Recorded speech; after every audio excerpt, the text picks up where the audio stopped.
नमस्कार. आपण कोर्टात केस लढतो, आपल्याकडे सगळे पुरावे असतात, पण तरीही निकाल आपल्या विरोधात लागतो. असं का होतं? कारण केस हरण्याचं कारण हे पुराव्यांची कमतरता नसून अनेकदा कायदेशीर प्रक्रियेत होणाऱ्या तांत्रिक चुका असतात. आजच्या व्हिडिओमध्ये आपण दिवाणी केसच्या सिव्हिल सूट प्रत्येक टप्प्याबद्दल सोप्या भाषेत जाणून घेणार आहोत. जर तुम्ही ही प्रक्रिया व्यवस्थित समजून घेतली, तर तुमची केस जिंकण्याची शक्यता नक्कीच वाढेल. 2. पहिला टप्पा. 7. पायाभूत कागदपत्रे. कोर्टात दावा दाखल करताना 7 गोष्टींचा एक संच तयार करावा लागतो. यालाच कायद्याच्या भाषेत एक्झिबिट्स म्हणतात. प्लेंट म्हणजेच तुमचा मूळ दावा. वकालतनामा, तुमच्या वकिलांना नियुक्त करण्याचे पत्र. कागदपत्रांची यादी, तुमच्याकडील सर्व पुराव्यांचे संकलन. पत्त्याचा पुरावा, दोन्ही बाजूंची ओळख. स्टे ॲप्लिकेशन, मालमत्तेचे नुकसान टाळण्यासाठीचा अर्ज. प्रतिज्ञापत्रे, ॲफिडॅव्हिट्स, दाव्याची आणि अर्जाची सत्यता सिद्ध करण्यासाठी लागणारी 2 स्वतंत्र शपथपत्रे. ही 7 कागदपत्रे म्हणजे तुमच्या केसचा भक्कम पाया आहेत. दुसरा आणि तिसरा टप्पा. कोर्टातील सुनावणी आणि पुराव्याची प्रक्रिया. दावा दाखल झाला की सुरू होतो प्रत्यक्ष प्रवास. 1.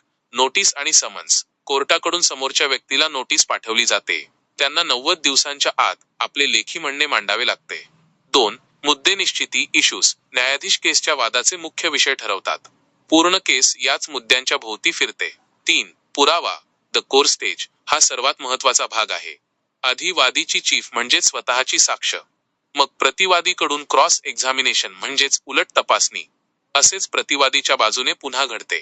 आता या काळात ओरिजिनल मूळ कागदपत्रे जपून ठेवणे अत्यंत महत्वाचे असते. कारण कोर्टात झेरॉक्स कॉपीपेक्षा मूळ कागदपत्रांनाच वजन असते. हे लक्षात ठेवा. सर्वात महत्वाची टीप, ट्रायल कोर्टाचे सत्य. मित्रांनो, एक गोष्ट लक्षात घ्या.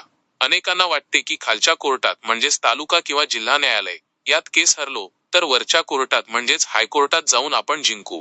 पण कायद्याचा एक कठोर नियम आहे. जे मुद्दे किंवा जे पुरावे तुम्ही ट्रायल कोर्टात मांडले नाहीत, ते तुम्ही अपीलमध्ये वापरू शकत नाही. त्यामुळे खालच्या कोर्टात केस लढतानाच पूर्ण ताकदीने आणि अनुभवी वकिलांच्या मार्गदर्शनाखाली केस लढा. तिथे चूक झाली तर वरच्या कोर्टात सुधारणेला जागा खूप कमी असते. निष्कर्ष आणि आवाहन तर कायदेशीर लढाईत घाई न करता प्रत्येक प्रक्रियेवर लक्ष ठेवा. तुमची जागरूकता हीच तुमची खरी शक्ती आहे. केसच्या प्रत्येक तारखेची कोणता कागद व कोणता अर्ज तुम्ही किंवा तुमच्या वकिलांनी दिला, त्या प्रत्येक नोंदीची म्हणजेच कागदाची एक प्रत तुमच्या फाईलमध्ये स्वतःकडे ठेवा. जर तुम्हाला हा व्हिडिओ माहितीपूर्ण वाटला असेल तर गरजू लोकांपर्यंत तो नक्की पोहोचवा. कायद्याची माहिती असणे हा सर्वांचा हक्क आहे. ही माहिती तुमच्या मित्रांसोबत शेअर करा. कोणाचे तरी नुकसान टाळण्यास मदत होईल.